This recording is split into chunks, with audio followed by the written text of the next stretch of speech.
Good afternoon students, मैं सोना Karnal. Class 6 का हम चैप्टर नंबर 4 पढ़ रहे हैं, what books and burial tells us. इसमें हमने रीडिंग की थी कि सबसे ओल्डेस्ट बुक है जो वो है ऋग्वेदा है।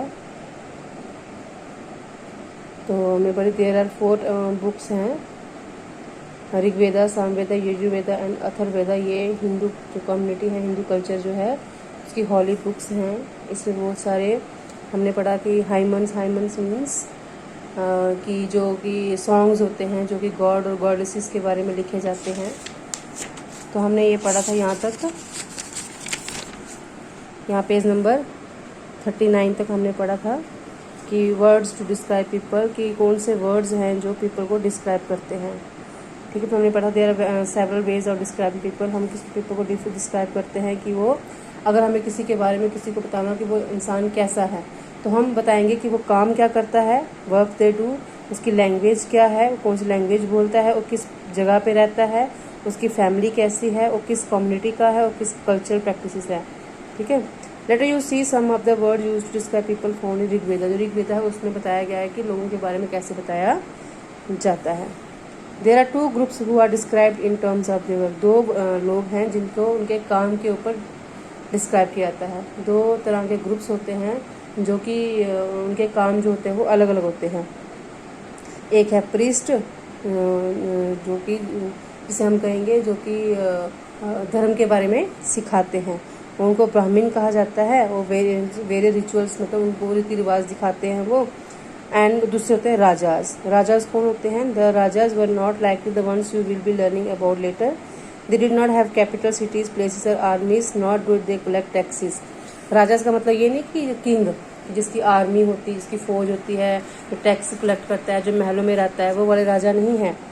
Generally sons did not automatically succeeded father as rajas. Read the previous section once more and see whether you can find out whether rajas did. तो राजाज मतलब वो नहीं, ये आम पब्लिक होती थी। जैसे प्रीस्ट है, मतलब ये जो अपने धर्म के बारे में सिखाते हैं वो थे। दूसरे राजाज मीन्स कि rajas generally son did not automatically succeed father, मतलब जिनके किंग जो बेटे थे जो सक्सेसफुल नहीं हुए बाप की अपने फादर की तरह, तो उन्हें राजाज कहा जाता था। 2 words were used to describe the people और the community as a whole. 2 तरह के वर्ड्स हैं जो लोगों को डिस्क्राइब करते हैं। ठीक है, वन वाज द वर्ड जन, which we still use in Hindi and other languages. The other was wish. मतलब 2 वर्ड्स हैं जिसमें पीपल को डिस्क्राइब किया जाता है, उनकी होल कम्युनिटी को, जो उनकी पूरी कम्युनिटी है उसमें कैसे उनको डिस्क्राइब, उनके बारे में बताया जाता है। एक वर्ड जो है वो यूज़ किया जाता है जन। जन मीन्स आम, पब्लिक। ठीक है, ये हिंदी वर्ड है jan means public, people, which we still use in Hindi. Hindi में यूज़ करते हैं जना बोलते हैं लोगों को, पीपल को। एंड अदर लैंग्वेजेस, हिंदी में बोलते हैं जन और दूसरी लैंग्वेज में भी बोलते हैं उनको।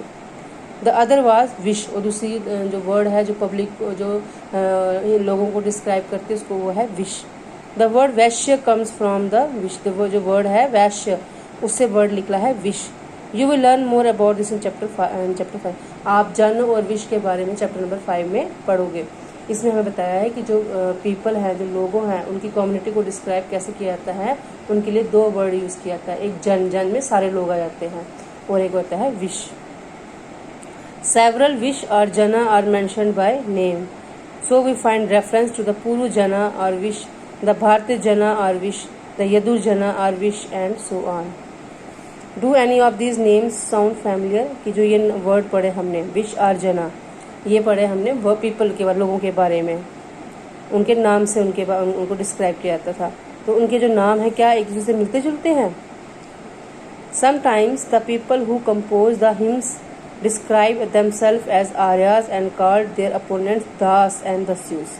जो लोग क्या करते थे, हाइमन्स लिखते थे, मीन्स जो कविताएं वगैरह लिखते थे या सॉन्ग लिखते थे गॉड और गॉडेसेस के लिए, उनके लिखते, वो अपने आप को बोलते थे आर्यज हैं हम। जो दूसरे लोग होते थे जो उनके अपोजिट होते थे, उनको बोलते थे दास और दस्यूस। These were people who did not perform sacrifices and probably spoke different languages. मतलब sacrifices means वो कुर्बानियाँ वगैरह नहीं देते थे और दूसरी लैंग्वेज बोलते थे। Later the term dasa came to mean slave. Das means नौकर, किसी को अपना नौकर बना के रखना, गुलाम।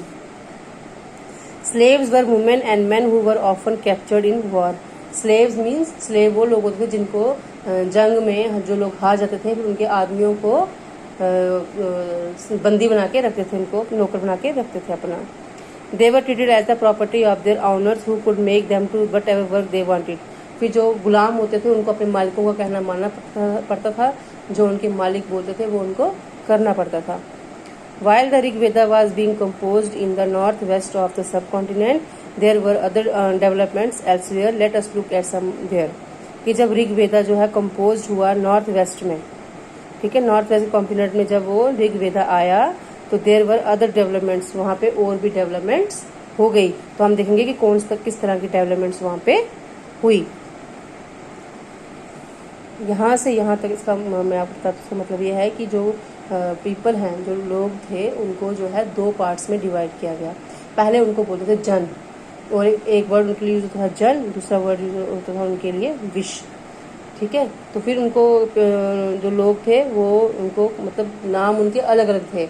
कई लोग अपने आप को आर्यास बोलते थे, जो कि हाई सोसाइटी के थे, जो कि गॉडेस की पूजा वगैरह करते थे, उनके लिए सॉन्ग वगैरह लिखते थे, वो अपने आप को बोलते थे हम आर्यास हैं। और दूसरे को बोलते थे दस्यूज। दस्यू मीन्स गुलाम हो तुम, जिन लोगों को जंग के मैदान में हार जाने के, जिनके राजा हारते थे, फिर उनकी पब्लिक को लोग क्या थे, वो बंदी बना लेते थे, उनको अपना गुलाम बना लेते थे, फिर उनको अपने जो राजा था उनका कहना मानना पड़ता था।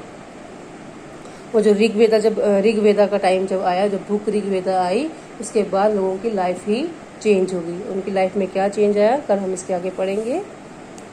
आज इतना ही, तो आप ये वीडियो देखिएगा और यहाँ से ध्यान तक समझ लीजिएगा।